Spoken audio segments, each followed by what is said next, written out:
Hello and welcome to Sports World Have Your Say, a programme for fans everywhere, presented by us, the ex-pros. Today, Liverpool lose again. Why for Kenny? It never rain us, but it pours. It's all very well and good having disappointment and frustrations, but we've got to manage. And who plays at Eastlands these days? Choke City? I was disappointed today for this. I can do nothing. And why is it always him? And no one had to show me where the goal was, but these fans in Germany are helping their team to end a goal drought. We're on Twitter. You can join the conversation using the hashtag SWHYS, or make your point on Facebook, or just use the country code 442070837333. With me in the studio on Sports World Have Your Say as a man who's played more than 500 times, including the Premier League. He's also played 12 times for Jamaica. Happy to take your calls on anything. Welcome back, Michael Johnson. But first, for all of that, let's get a summary of the latest news. Right, let's get right into it today. Liverpool lost again. What was it? Seven losses in the last 8 games, something like that. Jono, Liverpool performance today, poor? Poor, it's not good enough, you know. Obviously, they're languishing in the league. The money that's been spent on the team, and they're not playing well at all, you know. There's nothing for the fans to grip onto, so it's worrying times at Anfield, really is. Is the Carling Cup enough to keep Kenny Dalglish in the job? I don't think it is. I think it's buying him a bit more grace, that alongside with a potential FA Cup final. If it wasn't for that and the fact that it was King Kenny, we might be sitting here saying he might be out of a job, but I think that might buy him at least into the early part of next season. Ooh, early part of next season. Yeah. Lawrence, good afternoon, good evening. Liverpool fan. Lawrence, what's your take on today's result?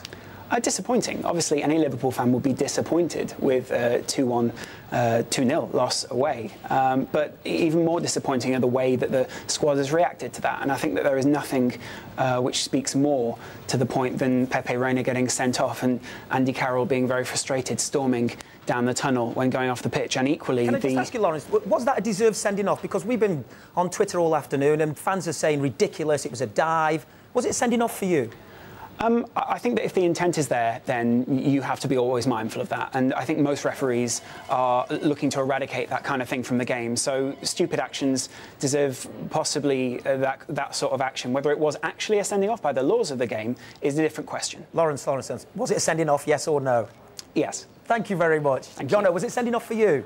For me, I'm not too sure. I think you're all right. If there's an intent there, then he's got to walk. You know, there's nothing.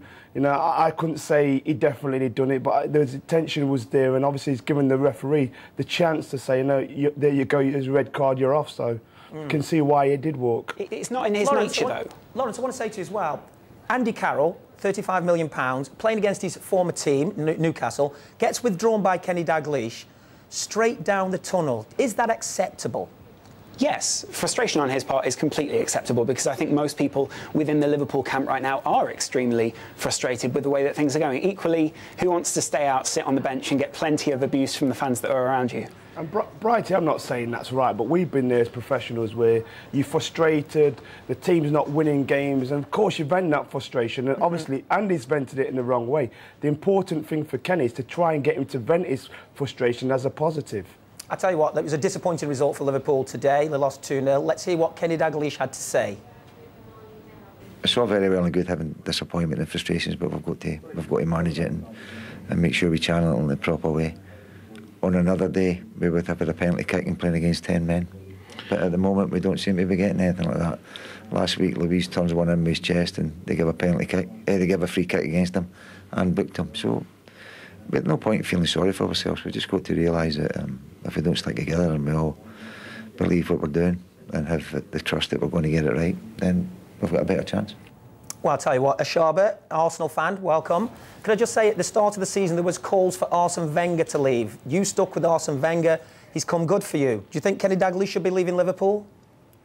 Personally, I think Kenny Dalglish should be given benefit of doubt. However, time is not on his side, really, considering that he really brought in some new signings, the likes of Suarez and the man Andy Carroll from Newcastle. It has really been disappointing, and we cannot, at the end of the day, be able to appreciate him for only the FA Cup. Liverpool over the years has been known to be a team that is a competing team, especially in European football. But right now they're in currently 8th position, meaning that they can't even make it for the UEFA, the Europa. And that is really disappointing. And for the Liverpool fans, I think I would advise them to give him benefit of doubt. But I must say, time is not on his side. They've got European football, haven't they? Because they've won the Carling Cup. And also, they're still in the semi-final of the FA Cup against Everton. So they could win the double in terms of the Cups. And wouldn't that be enough to give Kenny Dalglish the start of next season? Exactly, that's what I was trying to head into, considering that he's really won the Carling Cup and also the situation that they're still in the FA Cup with a big possibility of winning the FA Cup. I think the Liverpool fans will really look up to that, considering that he's just come in. Maybe he could be able to deliver something. But however, considering that the kind of Liverpool team we've known over the last decade, Liverpool doesn't deserve to be in 8th position. And they've paid a lot of money. The game today especially was very disappointing. When you look at the likes of Newcastle, most of these players don't add up to 35 million pounds that bought Carlo alone. So that is disappointing. Put in a lot of money. At the end of the day, the best you can get is a Carling Cup. Nothing like that, really. Yeah, Sayers Sharber as well. There's a lot of calls for Roy Hodgson's head. I mean, when Roy Hodgson was in there, he had a record which I think was very similar to Kenny's. I mean, I think Roy Hodgson had a very similar clip to yeah, where is it? Can't see. Jono, Kenny Dalglish, does he have as good a record as Roy Hodgson? I tell you, I just think Kenny, you know, if it wasn't the fact that he's a Liverpool legend, I think he might have lost his job already. When you look at the amount of money that Kenny spent, you know, and they're languishing, there's something like 21 points behind Manchester United. This is a major power in English football, and they're struggling. You know, they're not playing fluent football. They're not scoring the goals. You know, he's really struggling. Like I said, if it wasn't for Kenny, I'm sure we'd be sitting here discussing maybe he might be losing his job. Of course. We've had a tweet from Connor Thompson, who's in Dublin, and he said, hope Dalglish is smart enough to see the writing is on the wall and step down. I think our league form under Hodgson may have been better. Lawrence. Well, that just isn't true, is it? I mean, the reason that Hodgson went wasn't only because of the league form, but also because of the way that Liverpool were playing as a side. It was very different football to the way that Kenny Dalglish has Liverpool trying to play football. And I agree with all the points that have been made so far. Liverpool have won the Carling Cup. They're on the way to the FA Cup. But with all due respect to those competitions, those aren't the kind of thing that Liverpool are looking to compete in right now. But Lawrence, can I just say to you, I don't see a different style. When I look at Swansea today, I know they lost, but I see what they're trying to do. I see Norwich, I see what they're trying to do. I look at Arsenal, you can see what they're trying to do. With Liverpool, Lawrence, I'll just say that it's confusing. I just don't know if they don't try and play through the middle. You've got Spearing and John Joe Shelvey there today. You know, this looked a poor team. Well, without wishing to get too tactical about it, Roy Hodgson played a very different formation of possibly 4-4-2, possibly Fernando Torres alone up front, and that just wasn't very effective, and quite clearly he had some disinterested players there at the time. Liverpool's midfield three were Gerrard, Shelvey and Spearing today. Shelvey quite clearly for the future, Spearing quite clearly the same, and we have Flanagan at right back.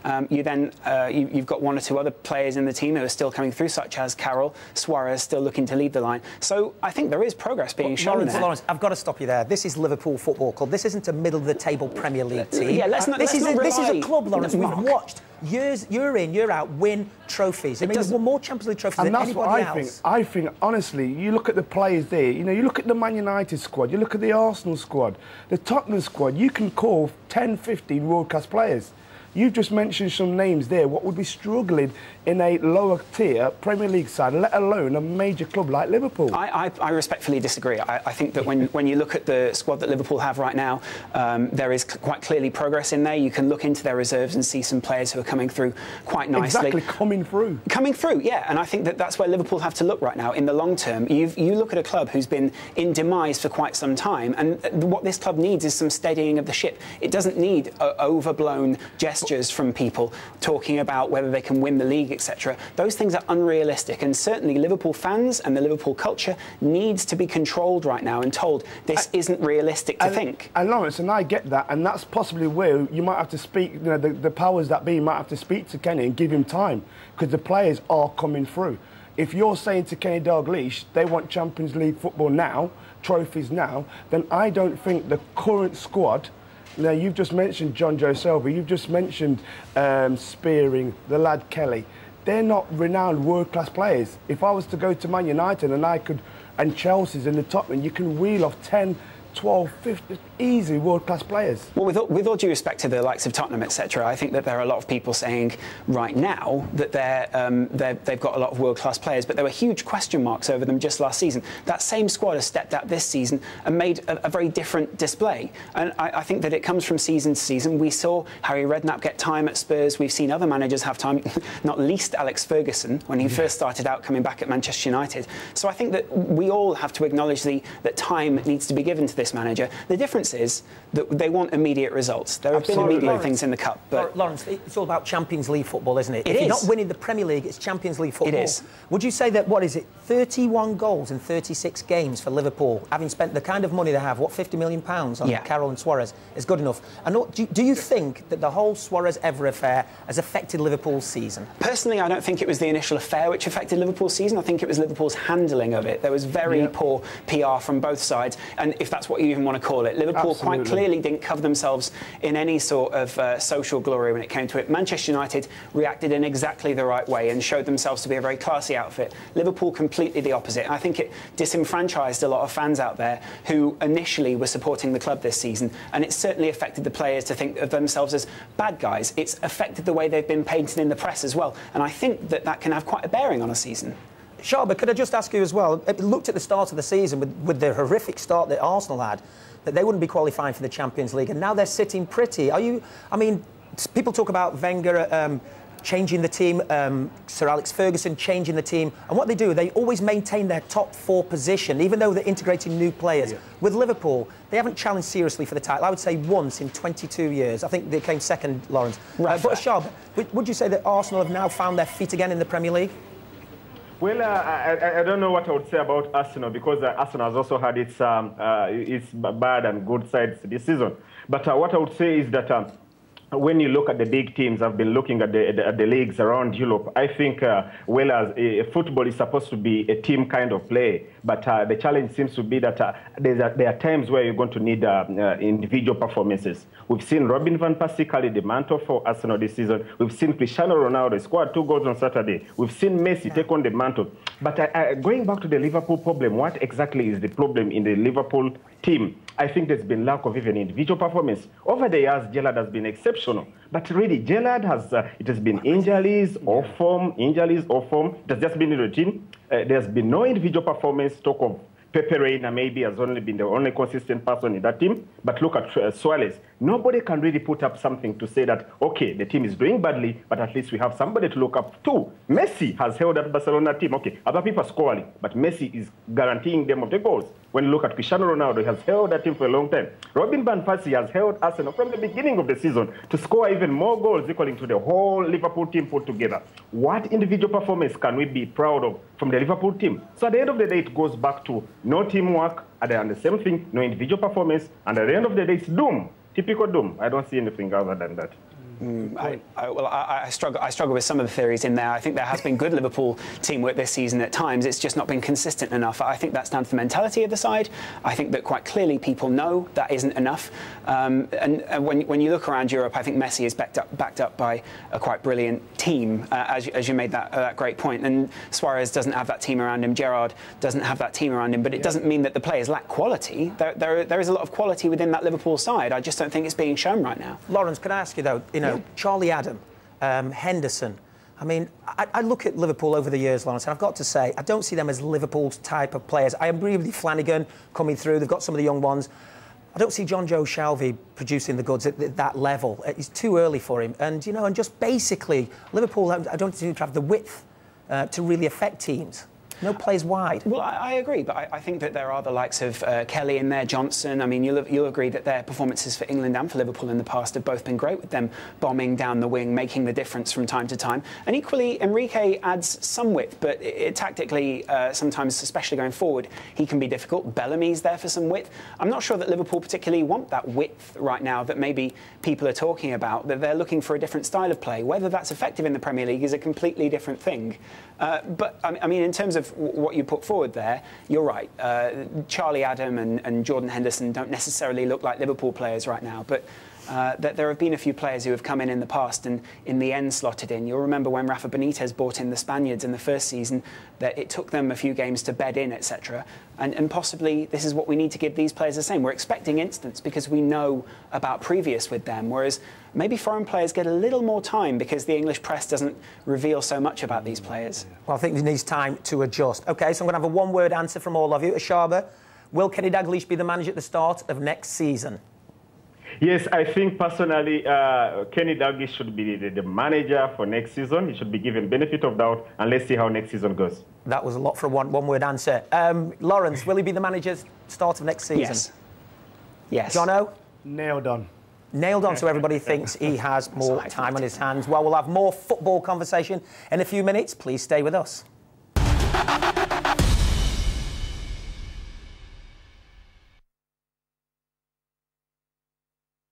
Jono, if I said to you 6 months, 17 hours and 15 minutes ago, what would I be talking about? Would that be Liverpool? That would be, no, Fernando Torres scoring his first goal in the league. Now, can you believe that he's only just scored his first goal since September the 24th, 2011? It's ridiculous, especially when you see the amount of money that he went for, that he's gone for so long without scoring a goal. But hopefully now that will give him a boost of confidence and he'll be off and running. Well, we've been saying this for months and months and months. I mean, for £50 million, you're not expecting to be applauding someone who scored, what, 7 goals? Yeah, it's disastrous. There's no getting away from that. You know, you can see it in his body language. You know, he doesn't want to take opportunities. He doesn't want to take penalties. But like I said, he's at least got his goal now. So hopefully now he can get on the road and get back on running. I mean, it could still end quite well because they could win the Champions League. Yeah, they're still in a terrific position. They're still vying for a top 4 finish, so still a lot to play for. OK, well, we're speaking more of a few other things soon.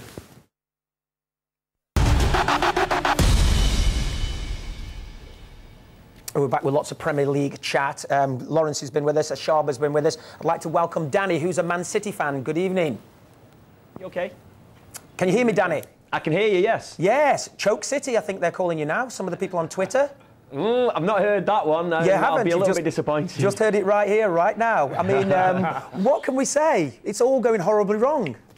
I think that's a little bit dramatic, Mark. I think you know, we're still in a position where, you know, United have got to play tomorrow night against Blackburn. I think that will probably dictate a lot of the City fans, including myself. I think it'll dictate our thoughts going forward. I think if Blackburn can get something out of that game, we're very confident we're going to beat United at home. Danny, you're starting to clutch a little bit. I don't like this. No, not at all. Listen, lightning can't strike twice. We know that Blackburn went to Old Trafford and won. We just know that now, in this run-in, when it comes to April and May, the pressure time, that Manchester United will deliver.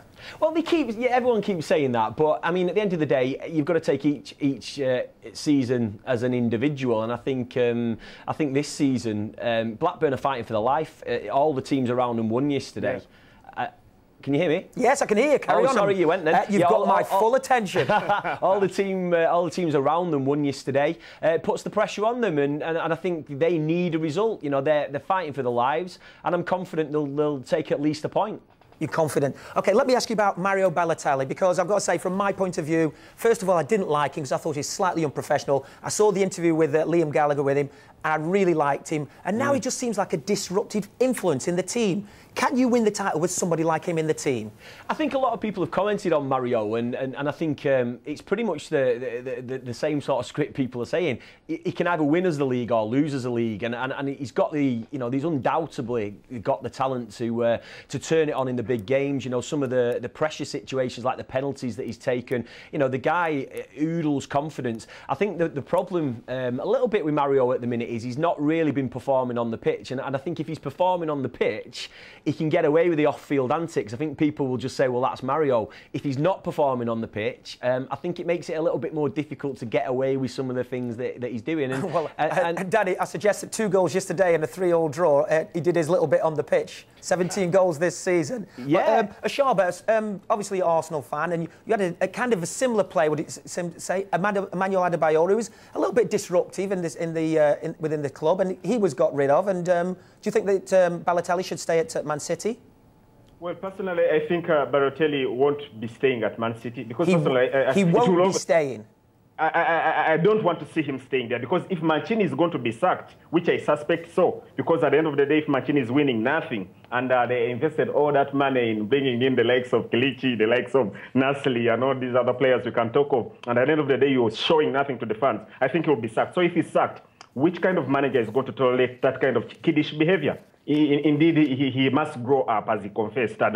I think we've seen over the years that there are great managers in the Premier League that have shown their ability to bring up players who looked like nuisance hooligans to become professional players. We saw Rooney when he was at Everton. He was kind of a nuisance, yet he had the talent. Balotelli has the talent. I think he needs the kind of manager that is going to make him grow up forcefully. That's what I think about Balotelli. Because sincerely, off pitch, he's doing funny things. And even on the pitch, his kind of performance hasn't been good. We saw him stamping a player in the Tottenham game. Minus doing the job he's supposed to do, he's also doing some things that really seem to be unethical. So which kind of manager is going to give him that patience? If Mancini remains, good for him. If Mancini is going to be sacked at the end of the season, what is the future of Balotelli? Who will give him the confidence of doubt that Mancini has tried to give to him? Ashabi, you mentioned Mancini. Roberto Mancini was speaking after the 3-3 draw with Sunderland yesterday, and this is what he had to say.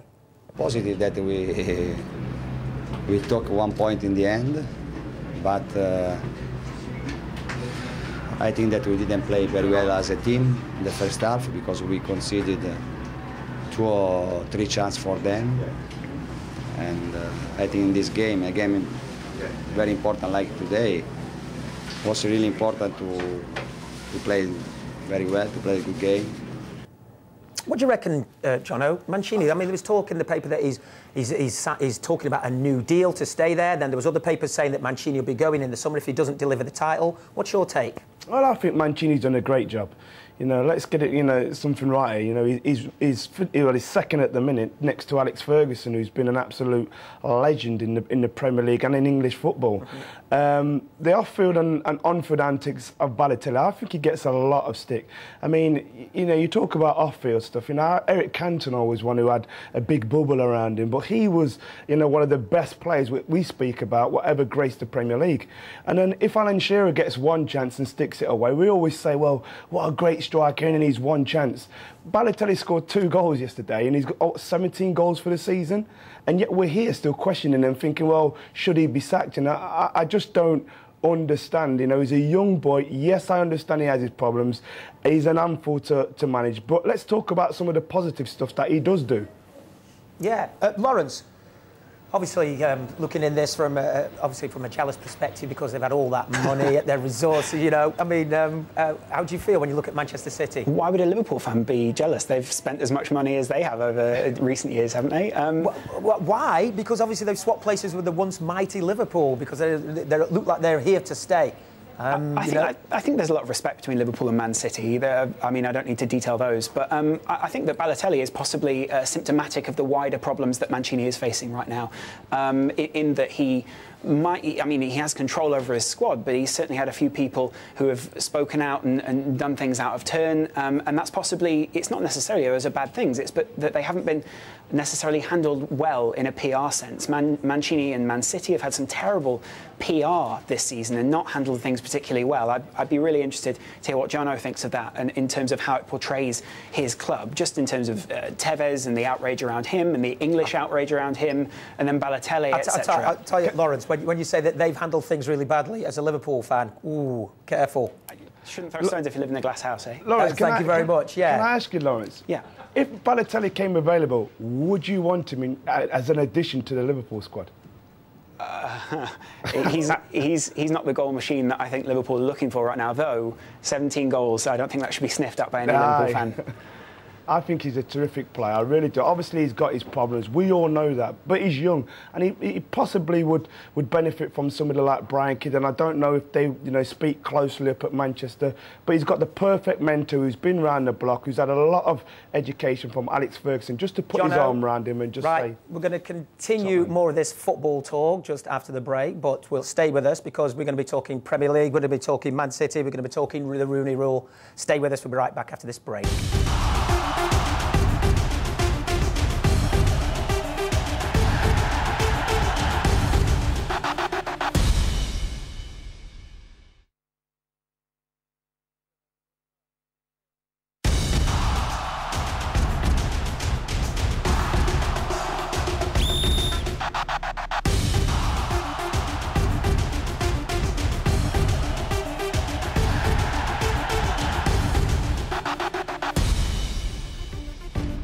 Hello, welcome back to Sports World. Have your say. I'm Mark Bright. We'll continue the talk about Manchester City. Have they imploded with that result? And also the Rooney Law. Should ethnic minority candidates be interviewed for each manager's job? And we're talking about Stilian Petrov, who's been diagnosed with acute leukemia. We've got your messages. We're on Twitter. You can join the conversation at hashtag SWHYS. Loads to discuss in the next hour, so stay with us, make your point. So please get in touch with us. We're on Sports World. Have your say. All the details on the right of the screen. Loads of you already get in touch via Facebook and Twitter. Give us a call using the country code 442070837333. Well, first, let's get a summary of the latest news with Peter Dobby. Welcome back to Sports World. Have your say. Danny's with us, a Manchester City fan. And yesterday, Danny, it was almost like, never mind fight the opposition, the Man City players were fighting themselves. What was going on with that free kick? Yeah, it was a bit of a strange one, really. You know, it looked like there was just a bit of a debate going on about who was going to take it between Kolarov and Super Mario. And I don't think Mario liked the result of it. You know, Kolarov wanted to take it, and I think it's a storm in a teacup, Mark. Again, I know a lot of media outlets are making a big deal of it. I genuinely don't see it as a big deal. At the ground, it was just a typical Mario moment, and that's how City have become. You know, that's how we take Mario at the minute. He's got these little glitches in his personality, and I think that's what makes him the enigma that he is. I think you're right, Dennis. Well, I think it's just passion. You know, Mario's showing a bit of passion. You know, he realises an opportunity, and as a goal scorer, he wants to obviously take the free kick. So, you know, I don't see a lot wrong with that. And I'm sure you, Bright, you've been there as a player where you're frustrated as well and thinking, I want to take this penalty, or somebody's trying to take it away from you. And another thing with Mario as well, you know, he's 21 years old. I mean, the guy's a kid, and I think people just assume, because we've paid so much money for Mario, that he instantly should come in and, you know, and do everything right and set the world alight. Now, you know, he's still got a lot to learn. I think if this was maybe a young English player, people would be more willing to give him that time. It'll be a learning curve. But I think with Mario, people are very quick to get on his back. Yeah, well, George Ankers writes on goal.com, Mancini's exasperation is understandable. The most entertaining man that the sport has to offer he may be, but Balotelli's antics are often a hindrance to the team. A hindrance? Not for me. Jono? I'm not sure about Indians. I think that's going a bit too far. You know, as he just rightly said, you know, this is a young 21-year-old who's gifted, got bags of talent, scoring goals, and his team's sitting in the league with a chance of winning the Premier League. You know, let's get realistic and give him a break, get behind him. Yeah.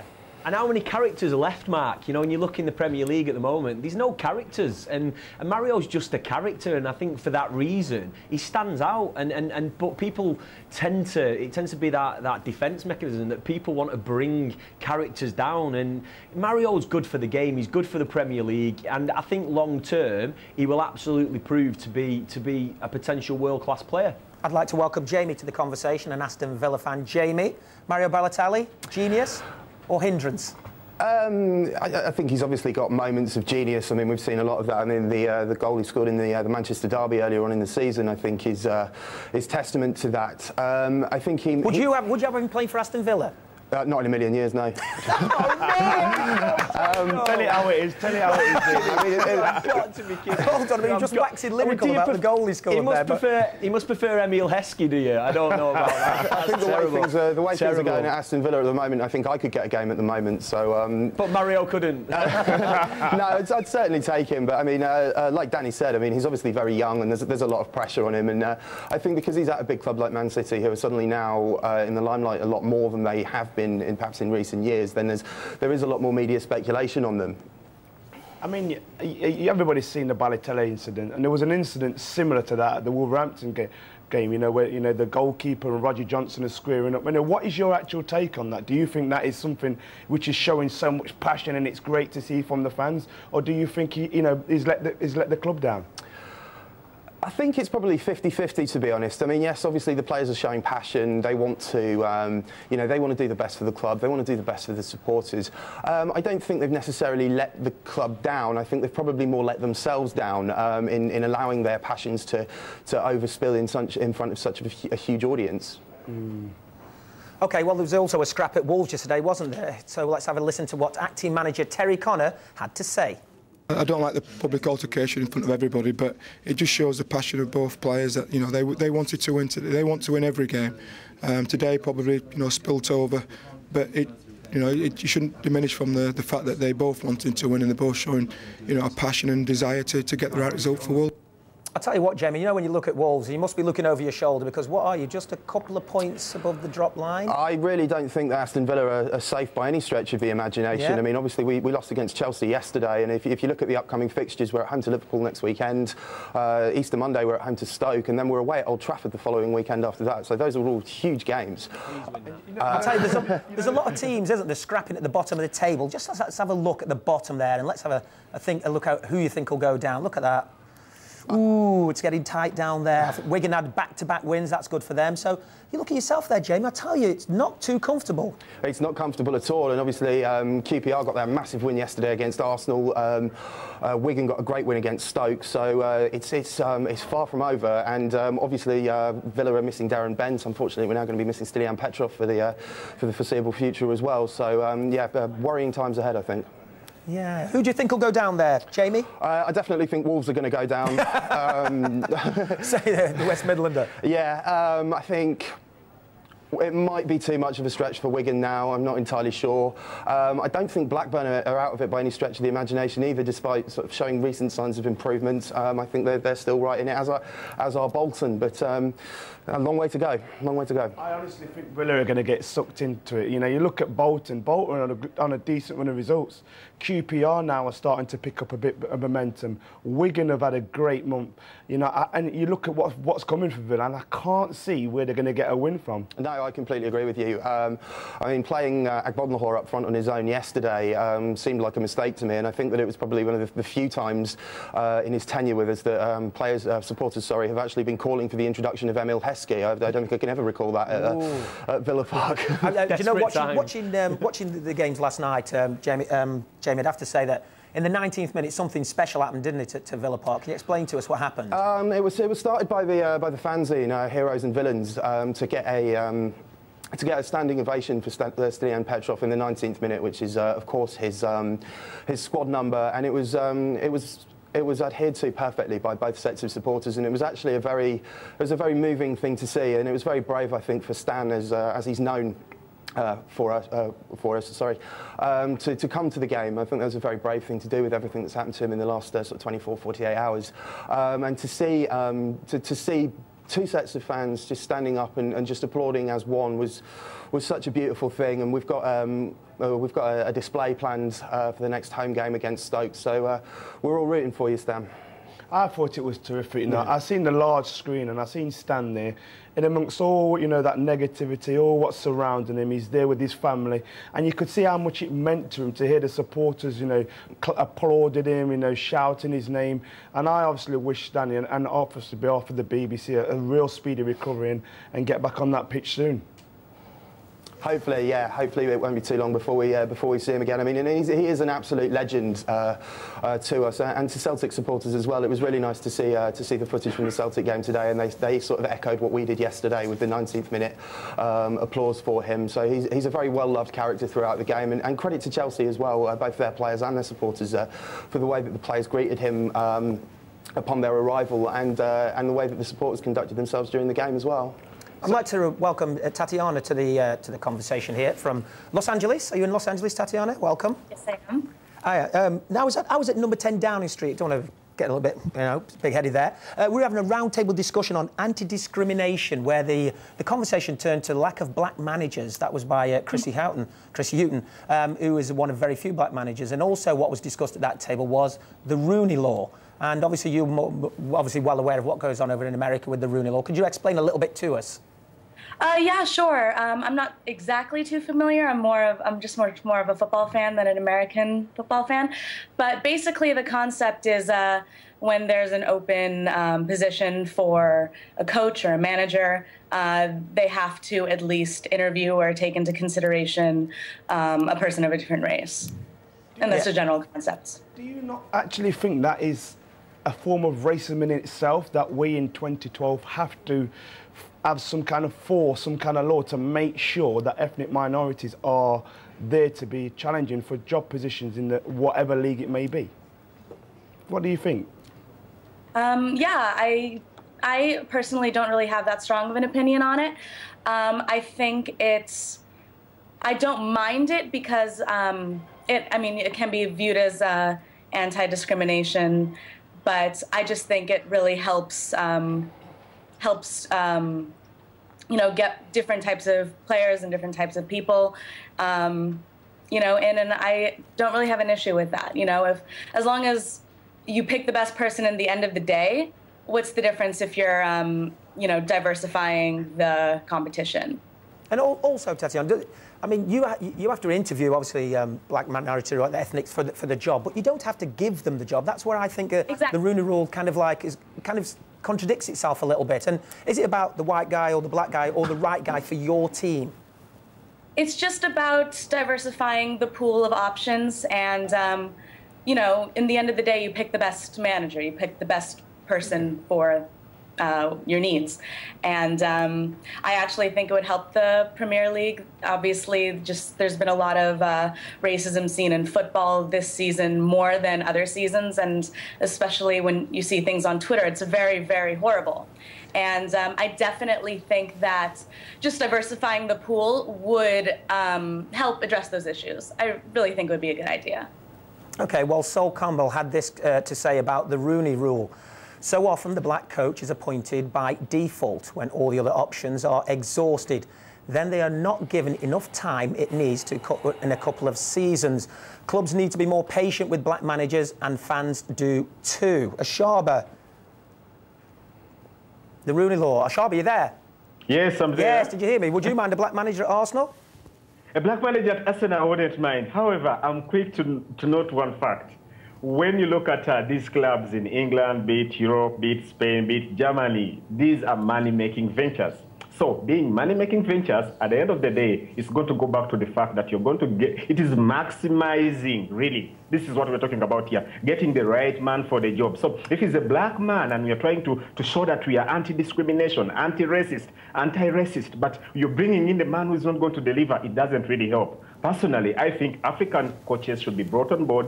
Black managers, all managers from all across the world should be brought on board. However, at the end of the day, since these are money-making ventures, these clubs a lot of money is invested in these clubs. So at the end of the day, you're going to look for the person who's going to give you value for money. And I don't care whether you're black or what. All I want, like at Arsenal, I want a manager who's going to come and deliver. I don't want a manager who's going to come, okay, you're black. Yes, we have a lot in common. Good. Are you going to deliver? It goes back to even black players. It's not about having Gavinho in the team. It's not about having Song. At the end of the day, if you can't deliver, leave my team, and somebody who delivers is up there for grabs. OK, thank you, Asaba. I'll have more from Tatiana, more from Jamie, more from Jono and myself after the break. Please stay with us.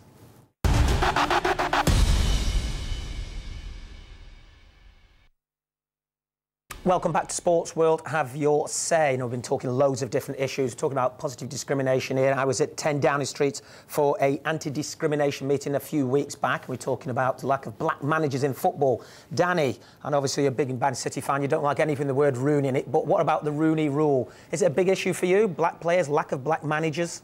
Lots of black players, lack of black managers, you'd say. Yeah, I've got to echo what one of the other guys said. You know, at the end of the day, if it's the best man for the job, to me, what colour they are doesn't really make any difference. You know, you just want to, you want to be successful as a fan. You want to be successful, and whatever background that person comes from, then I'd support them 100%. Danny, your take on it? Jamie, excuse me, Jamie, my fault. That's okay. Sorry, Jamie. There's a saying in American sports, isn't there, that if you're old enough, you're good enough, and that was very prominent. Do you remember Freddie Adu when he started at DC United at the age of 15? And I think the same applies really. It doesn't matter where you're from or what you believe in or anything like that. If you're good enough for the job, you're good enough for the job. And perhaps there are reasons why managers or players, I should say, from ethnic minorities aren't going for these jobs. I mean, look at Chris Powell, for instance, down at Charlton. I think he's done an absolutely fantastic job down there. He's obviously going to take them up into the Championship next season, and I do think that in 5 or 10 years' time, Chris Powell will be one of the top managers in this country, and hopefully maybe that could pave the way for more like him to go and do that. Jono, I mean, you've had an experience of management, albeit very short and brief. Yeah, I had 2 games at Notts County just standing in while... Can you give us your record? Played It 2? was 1-1, drew 1. So not bad, Brighton. That's not too bad. That's not too bad. I didn't get 4 given points. the job afterwards, so... but yeah, I just think, you know, it's, you know, we're talking in 2012 about something that we should have moved on far, far way beyond this subject. You know, if you are good enough, then I don't care what colour you are, what race you are, what background, just give people the job. It's worrying for me though when I see the likes of, you know, your Andy Carrolls, Ian Wrights, some really, really good black players who actually have just walked away from the game when they've got so much to give. You know? No, I can tell you there, clearly, I know Andy Carroll and I spoke to him recently, and I think he's doing his coaching badges, and he's an ambassador for Manchester United. He's doing his coaching badges because Sir Alex Ferguson asked him to. He asked him to get involved. So I think somewhere along the line, you know, like Ole Gunnar Solskjaer at Manchester United, you do your coaching badges, off you go and get yourself a club, and you'll give something back to the game. Also, I did my coaching badge with Les Ferdinand. He was on the course as well. I know. And Clive Wilson was on the course. So I think what they're saying is, if more coaches get jobs, then it encourages more to come into the game. 21% of the last intake of coaches were black, mixed race and ethnic minorities. So that's quite a large proportion of the guys taking their badges. And Brian, I agree with that totally, but I really wish that your sentiments and the sentiments of our viewers are echoed by the people what can make those decisions. And that's where I see it. The boardroom, I don't really see the representation, boardroom level, chairmen making them decisions that we've sat here and discussed this evening, which is if they're good enough, regardless of where they're from or what colour skin they have, give them the job. Jamie, what I want to say to you is obviously you're quite close to that the relegation area. Alex McLeish for next year, I know there was a real anti-Alex McLeish feeling when he came in. Next year, if you survive, yes or no? In terms of taking the club forward, no, I don't think he's the man to do it. I have no problem with where he managed before. I just don't think he's the right man to manage a club of Aston Villa's size. I personally don't think it should be McLeish. Unfortunately, I think it probably will be. I think finances might dictate that. Yes, finances will definitely dictate that. Obviously, O'Neill left us with a massive wage bill, and you can see that Lerner has been trying to bring that down, and with the sales of Ashley Young and Stuart Downing in particular, and Milner a couple of years ago. So, it looks like Lerner might be trying to build for a more stable future, which is obviously a good thing, but I think McLeish is probably here for the long haul. Well, has anybody heard of Magdeburg? Magdeburg, I haven't heard of it till today, but Magdeburg are a fourth tier team in Germany, and their team have been struggling to score goals. So I think they've had a little bit of encouragement from their fans to find the back of the net. And here we go. They didn't score in 5 games, and so what the fans did is they had some huge arrows made, and what they did, they pointed to the team. This is where the goal is. Now, in my career, Jono, as you know, I didn't need any encouragement to find the back of the net. But I could have done with that, Brighton, to be fair. But I looked at your record, 561 games and 19 goals. You didn't do too bad. But Willie is a Magdeburg fan. Willie, are you there? Good afternoon. Yeah, I'm there. Hi. Did it work? It worked because we actually won the day. Hey, what was the score? Oh, we won 2-1, but we were very efficient. We only got 3 to 4 chances, and we scored twice. Are you going to do that in the next outing? Are the fans going to do that again? I don't think so, but I think we're going to find a different creative idea. Well, can I just ask you as well, Willie, did you actually lend those arrows to the Chelsea fans? Because Fernando Torres seemed to find his goal-scoring touch at the weekend as well. Yeah, maybe we did. Did you see some arrows at the stadium? Yes, yeah, we saw it, yeah. I mean, why did the fans do this? No, because we had an awful season, and we actually said we will want to finish in the top half finish, and all of a sudden we're at the rock bottom of the league. And instead of booing and moaning, we figured, hey, we need something else. We need a new idea. So the fans decided, well, let's make this great choreo where we show them where the goal is, because 500 minutes without a goal is not enough. I kind of like it when fans do something a little bit different. Danny, you've got something a bit different up there, haven't you? In, Danny, yeah, Eastlands. What is it called when you score a goal? You all turn around. Yeah, and... it's tailed out a little bit, Mark. Actually, it's the Poznan. Yeah, we took that on board after seeing Lech Poznan do it when we played him in the Europa League, and it just looked fantastic. And I know we've done that for probably a season and a half. I've got to say, Danny, I saw you playing at QPR. I don't mean to interrupt. I saw you playing at QPR. It was a great game. You won 3-2. But when you sang, "We score when we want, we score when we want," we're Manchester City. We score. It was absolutely fantastic.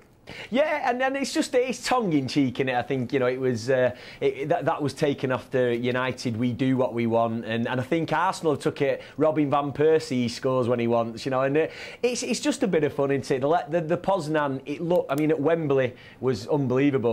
When you saw the whole of the blue end at Wembley, both for the semi and the final, all doing the Poznan, it's something to behold, and it's just a bit of fun. But we scored that many times this season, it started getting a bit repetitive. So yes, you have something like on the head in the end. Something like 75. Willie, it's been some positive publicity for your football club. Are you happy with that? Oh, I'm very happy because we don't get actually any international publicity lately. So we finally got it all over the world, from America to New Zealand, so it's a great thing to have. I think it's great, Instead of getting your manager sacked, instead of calling for him to get get him out of the club, why don't we all do that and get the arrows pointed behind the goals? Liverpool, are you watching? Villa, are you watching? That's the way forward. Yeah. Tatiana, is there anything that happens in the MLS what we don't see over here? No. It's pretty boring, MLS. But no, I wanted to say something about the Poznan. Yes. I really enjoy it when the other opposing sides take the piss out of City and do the Poznan when they're winning. Tatiana, we don't usually... Typically Stoke did that, and that was just genius. And Swansea did it too, and it was absolutely brilliant. Yeah, we like all that sort of thing. You got to be lucky, because you might actually miss a goal doing them celebrations. Yeah. Jono, which is your favourite, Jono? Pardon? Which is your favourite celebration? I didn't score that many, but when I used to score a goal, I used to like doing the old Klinsmann. I used to love watching him. And they slide across the grass. I thought it was brilliant. Yeah. Jamie, you saying up, yes or no?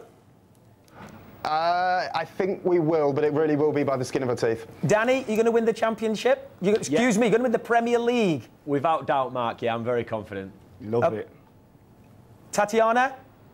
United will win the league, absolutely. I'm pretty confident. You're pretty confident about it? Okay. We definitely have the upper hand. Thank you, everybody. That's all I've got time for this week. Michael Johnson, thank you very much for your company this afternoon. You've been watching Sports World. Have your say.